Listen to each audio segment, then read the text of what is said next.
My name is Daniel. I'm 30 years old, and I live in Kampala, Uganda. But this story doesn't begin here. It begins in the quiet uncertainty of early 2022, in the rain-lashed coastal city of Swansea, Wales, where I was a 28-year-old Ugandan man finishing my LLM in International Human Rights Law at Swansea University. The world was finally exhaling after years of pandemic chaos, and I was ready to live again. That's when I met Amina, and everything changed. She was 29 then, just a year older, but already carried herself with a quiet strength that drew people in. Kenyan, from a well-connected family in Nairobi, she was in Swansea for a one-year postgraduate diploma in advanced clinical dentistry. We met during a late-night study session in the Singleton Abbey Library in February 2022. I was buried in case law on gender-based asylum claims. She was sketching dental prosthetics in the margins of her notebook, chewing on the end of her pen in frustration. Our eyes met across the aisle. She smiled, tired, warm, real, and I swear something in my chest cracked open like a door I didn't know was locked. We started talking, then texting, then walking home together through the drizzle, sharing umbrellas, swapping stories about home, her childhood in Langata, my village near Masaka, our shared love for East African gospel music and terrible British student cooking. By spring, we were inseparable. When travel restrictions fully lifted in mid-2022, we seized the chance to see the world together. Our first real trip was Lisbon in June 2022.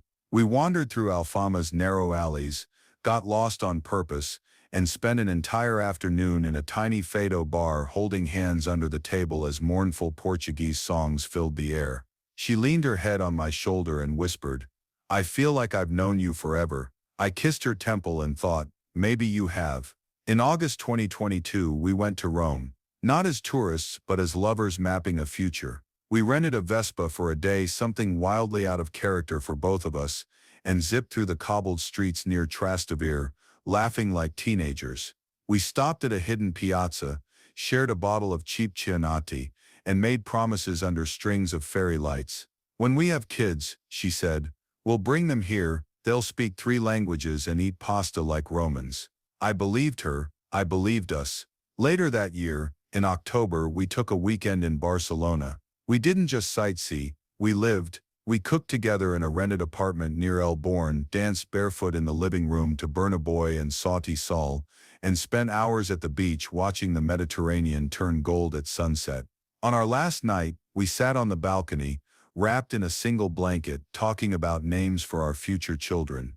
She wanted a girl named Zawadi, gift in Swahili. I wanted a boy named Kato, after my late grandfather.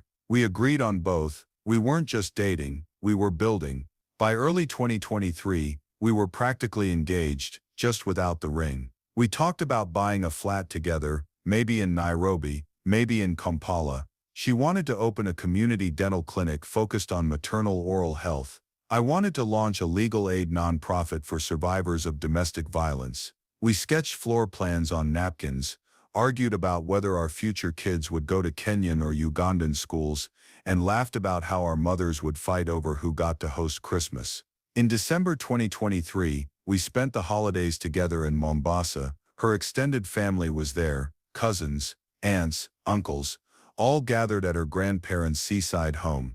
I was nervous, but they welcomed me warmly. Her mother hugged me like a son. Her father asked about my work, nodded approvingly when I spoke about my pro bono cases. One evening, as we walked along the beach under a full moon, Amina squeezed my hand and said, "They love you, they really do." I let myself believe it. Then came January 2024. I'd saved enough, my legal practice was stable. I'd even started mentoring young lawyers back home. On New Year's Day, standing on that same Mombasa beach where we'd watched the waves crash under moonlight just weeks before, I got down on one knee in the sand, ring box in hand, voice shaking. "Amina Wanjiru," I said, "you've been my compass since 2022, marry me." She didn't hesitate, tears streamed down her face, but she was beaming. "Yes," she whispered. 1,000 times yes. We hugged for what felt like forever. The Indian Ocean whispered behind us, the stars blinked, the world felt right. Then she added gently, "But Daniel, we have to marry in Kenya. My family, they need to be part of it, especially my uncle." I understood. In our cultures, marriage isn't just a contract between two people. It's a covenant between families, lineages, communities. I nodded. Of course, I said. I'll come to Nairobi. I'll ask properly. So in February 2024, I flew to Kenya with a tailored suit, a ring, and a heart full of hope. I stayed with a friend in Westlands, rehearsing my speech in the mirror. I met her parents again. They were kind, even affectionate. Her mother served me mandasi and chai, asked about my parents, my work. Her father clapped me on the shoulder. "You've taken good care of our girl," he said.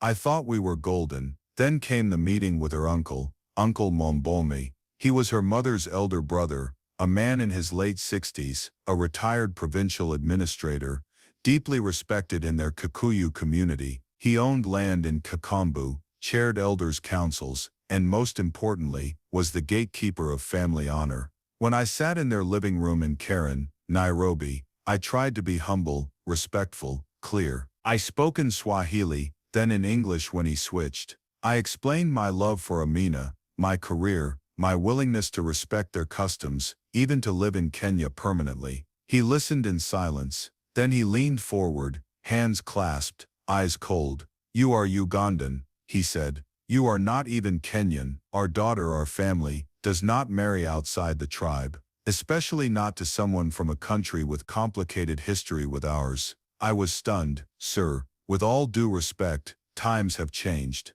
"Amina and I, times change," he interrupted. "But blood does not, tradition does not. You may love her, she may love you, but love does not feed children. Love does not protect a family's name. This marriage will not happen." I pleaded. I offered to undergo any cultural rites, to pay dowry in full, to convert if necessary, though I'm not even religious. I told him about our life together, the trips, the plans, the way she calms my anxiety with just her voice. Nothing moved him. He stood up.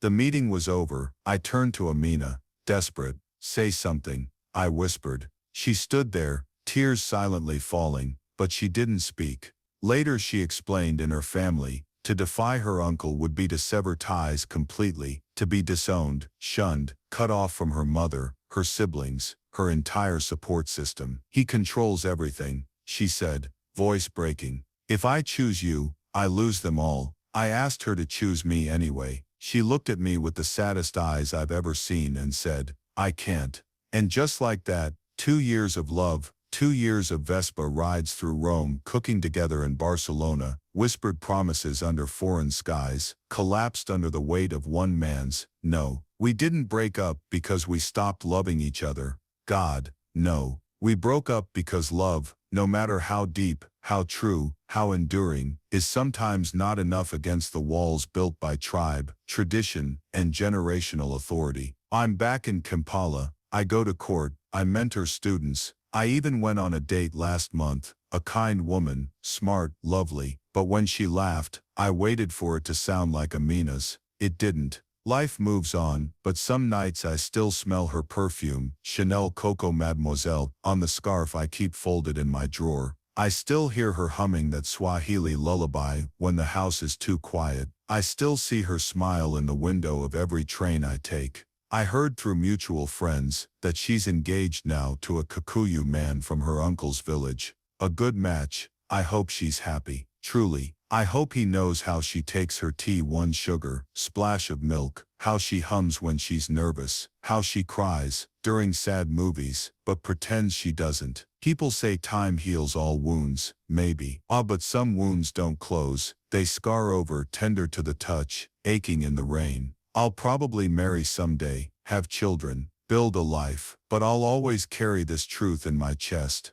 I lost the love of my life not to betrayal, not to distance, not even to death, but to a single word spoken in a living room in Nairobi, and I'll carry that forever.